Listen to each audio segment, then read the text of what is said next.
published. Now, this,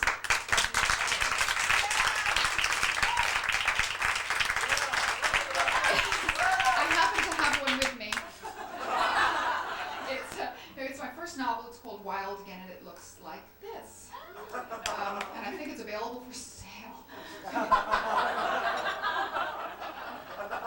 had some of the strangest reactions since the book has been out on the stands, which is about 2 weeks, and friends have been reading it, and they call me up and they say things to me like, it's kind of a dark book, I should explain that if you haven't read it. It's a little dark, kind of, New Yorkie thriller kind of thing. And they say, Catherine, you're much different than I imagined. and then they say, of course they say, boy, there's sure a lot of sex in it, isn't there? I never would have thought it coming from you. What is that? So, it's fiction, people.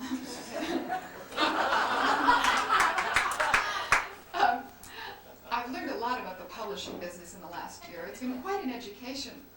One of the things I learned is that before the book is out, it's very important to get famous literary people to read it and like it and write nice things that you can quote on the back of the jacket, called blurbs. So back when the book was in galleys, my editor and my agent and I sat down and we made a list of people we thought we could approach.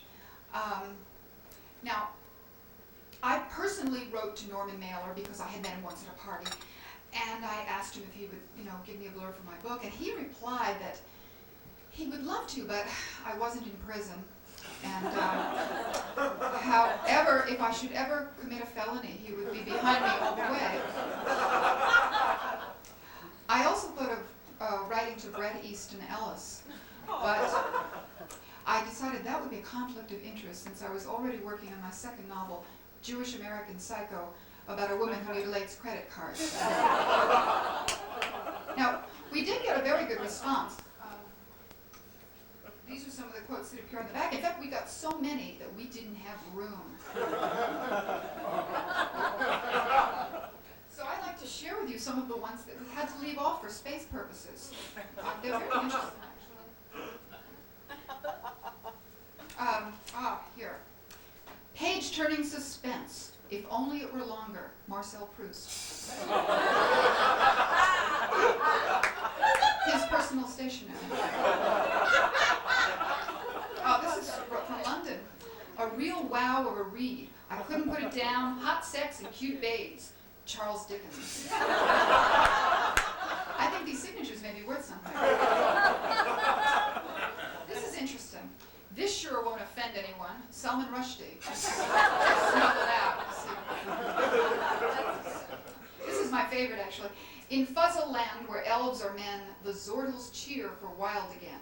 Dr. Seuss.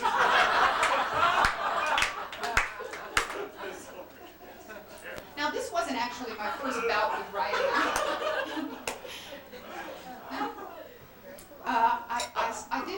I did have a kind of encounter with writing when I was much, much younger, and a few things went wrong, so I renounced it forever. I did go back, obviously, but at the time, I ran away to Paris.